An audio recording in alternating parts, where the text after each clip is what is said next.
Before you knew what an algorithm knew you. Not approximately. Not in broad demographic categories. Not as a member of a group that shared your age bracket, your income level, your zip code. It knew you specifically. Your patterns, your timing, your emotional triggers. The exact sequence of digital behaviors that, taken together, constitute a behavioral fingerprint as unique as the one on the tip of your actual finger. And here is the part that most people never fully sit with.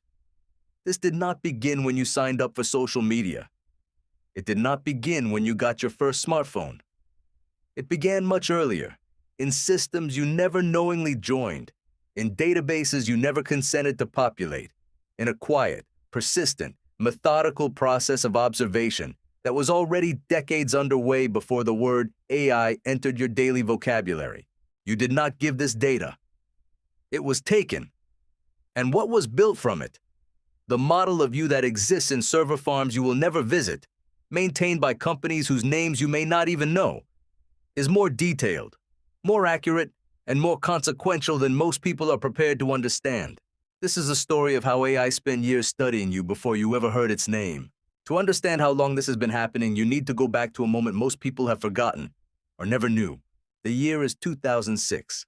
AOL, one of the largest internet service providers in America, released what it described as anonymized search data, 20 million search queries from 657,000 users over a 3-month period, to assist academic research.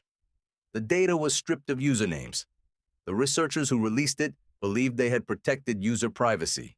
Within days, journalists at the New York Times had identified specific individuals from their search histories alone. One of them was a 62-year-old widow from Lilburn, Georgia, named Thelma Arnold. She had not typed her name into a search engine. She had not provided any identifying information. But her search history, which included queries about her dogs, her ailments, her town, her neighbors' activities, her worries about her son, was so specific, so individually characteristic, that it amounted to a detailed portrait of a single human life. AOL user 4417749 was Thelma Arnold. This was 2006. Before the iPhone, before Twitter had reached mainstream adoption, before Facebook had opened to anyone outside universities, before most people had any model of what data collection at scale looked like or what it could do. And already, the data that existed about ordinary people was granular enough to identify them from what they thought was anonymous behavior. The following year, 2007, Netflix released what it called the Netflix Prize Dataset, 100 million movie ratings from nearly 500,000 users, again described as anonymized, and offered $1 million to any researcher who could improve their recommendation algorithm by 10%. Researchers Arvind Narayanan and Vitaly Shmatikov at the University of Texas took a different approach. Rather than trying to improve the algorithm, they asked a different question. How anonymous was the data actually? They developed a technique called de-anonymization, and they discovered that a user could be uniquely identified from as few as 8 movie ratings, even when no identifying information was attached to those ratings, by cross-referencing the Netflix data with publicly available ratings on the Internet Movie Database. 8 movies out of 100 million records, and you were no longer anonymous. This research, published in 2008, the same year the App Store launched, the same year Facebook had fewer than 100 million users, established a principle that would become foundational to understanding the surveillance economy. There is no such thing as truly anonymous data at scale. The more data points you have about a person, the more uniquely those data points identify them, regardless of whether any of those data points include a name. You do not need to know someone's name to know who they are. Now here is where the story becomes personal. While researchers were demonstrating the de-anonymization of datasets you had knowingly contributed to, an entirely separate data collection ecosystem was building profiles of you from data you had never knowingly provided at all.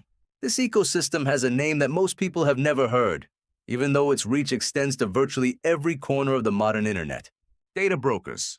A data broker is a company whose entire business model consists of collecting personal data about individuals from every available source: public records, purchase histories, loyalty program data, magazine subscriptions, warranty registrations, court records, social media activity, location data from mobile apps, browsing behavior tracked through advertising pixels, and selling it, or selling access to derived insights from it, to whoever is willing to pay.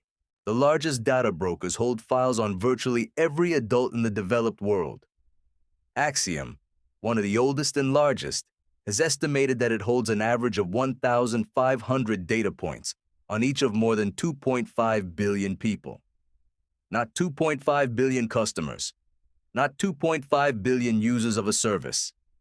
2.5 billion people, most of whom have never heard of Axiom and have no idea a file exists with their name on it.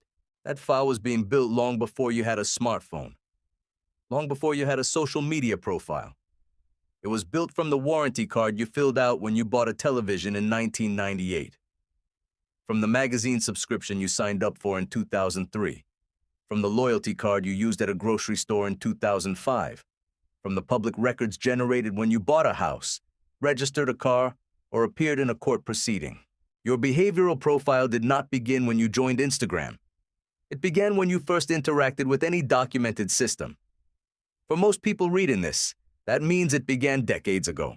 But the most significant development, the one that connected the abstract world of data brokers to the algorithmic systems that now shape your daily experience, was something much more invisible: the tracking pixel. A tracking pixel is an object so small it is invisible to the naked eye. A single pixel, sometimes literally 1 pixel by 1 pixel, embedded in a web page, an email, or an advertisement. When your browser loads that page, it silently sends a request to the server that hosts the pixel. That request contains information: your IP address, your browser type, your operating system, the time of the request, the page you were visiting. You never see it. You never consent to it. You never know what happened. Facebook's tracking pixel, now known as the metapixel, has been embedded on millions of websites outside of Facebook itself. Every time you visit a page that carries the pixel, even if you are not logged into Facebook, even if you do not have a Facebook account, information about that visit is sent to Facebook's servers. This information is used to build what Facebook calls a shadow profile, a detailed record of your online behavior that exists in Facebook's systems regardless of whether you have ever chosen to use Facebook. In 2018, researcher David Garcia at the Medical University of Vienna estimated that Facebook likely holds shadow profiles on approximately 1.5 billion people who are not Facebook users. More than 1 billion people who never signed up, never agreed to terms of service, never made a single choice to participate, and who nonetheless have a behavioral profile in one of the largest AI systems ever built. Your shadow profile did not require your participation. It required only your existence in a digital world. What does this data actually enable? What does a system do with 1,500 data points about you, accumulated over decades, cross-referenced with the behavioral patterns of hundreds of millions of other people? It enables prediction, not general prediction. Not people like you tend to do X. Specific, individualized, highly accurate prediction of your future behavior. What you are likely to buy. What content is likely to make you angry? What political message is most likely to change your mind? What kind of offer will make you click at 11 o'clock on a Tuesday night when your cortisol is slightly elevated and your willpower is at its lowest? Researcher Shoshana Zuboff at Harvard Business School has described this capability as behavioral futures markets, the selling of predictions about your future behavior to entities who want to influence that behavior. You are not the customer of these markets. You are the raw material from which the product, a prediction about your future, is manufactured and sold, and the AI systems that power these predictions were trained in large part on data that was collected about you before you had any idea what AI was, before you understood what data collection meant, before you had any framework for understanding what was being built. Here is the counterintuitive part. You cannot undo this. The data that was collected about you over the past 2 or 3 decades cannot be retrieved. The profiles that were built from it cannot be deleted. Not completely, not in any practical sense. The model of you that exists in commercial AI systems is a historical artifact of your own digital past. and it will continue to exist and be used regardless of any choices you make today. This is not a reason for despair. It is a reason for a very specific kind of clarity. The past is fixed, the future is not. What you can change, starting from this moment, is the quality of your relationship with these systems, not by withdrawing from them. That is neither practical nor, in most cases, the most useful response, but by developing what researcher Shoshana Zuboff calls epistemic sovereignty, the capacity to understand how these systems work, what they know about you, and how that knowledge is being used, and crucially, to make choices about your digital behavior with that understanding rather than without it.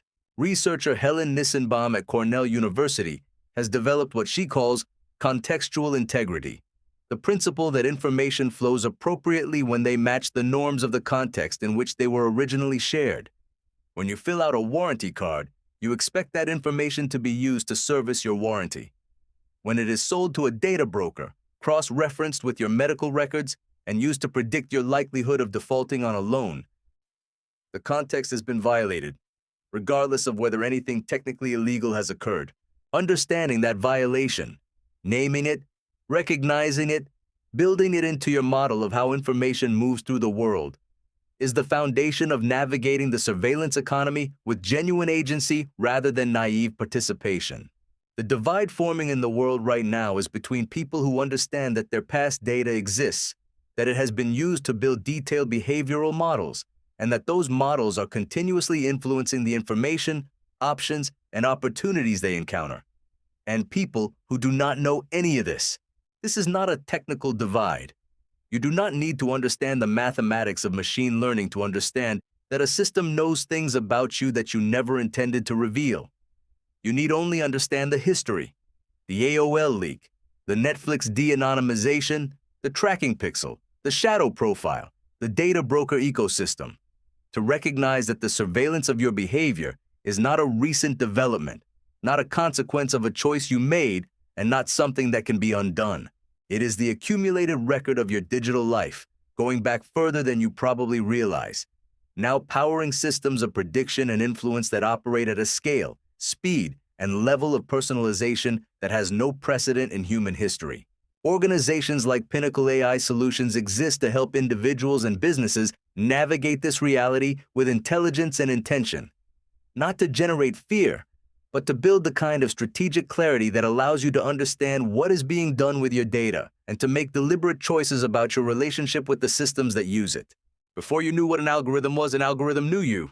It knew you from the warranty card, from the grocery store loyalty card, from the pixel on the web page you loaded in 2009 without noticing it, from the movie you rated on a platform whose database was cross-referenced with 17 other sources to reconstruct your identity. It knew you from data you gave without knowing you were giving it, from systems you joined without knowing they existed, from a process of observation that was already well underway before the word AI was part of your daily life. You cannot change what was collected, but you can change what you do with knowing. And knowing, really knowing, not in the abstract but in the specific, historical, documented way that this video has tried to lay out, is the only genuinely protective response to a system that has been studying you for much longer than you have been studying it.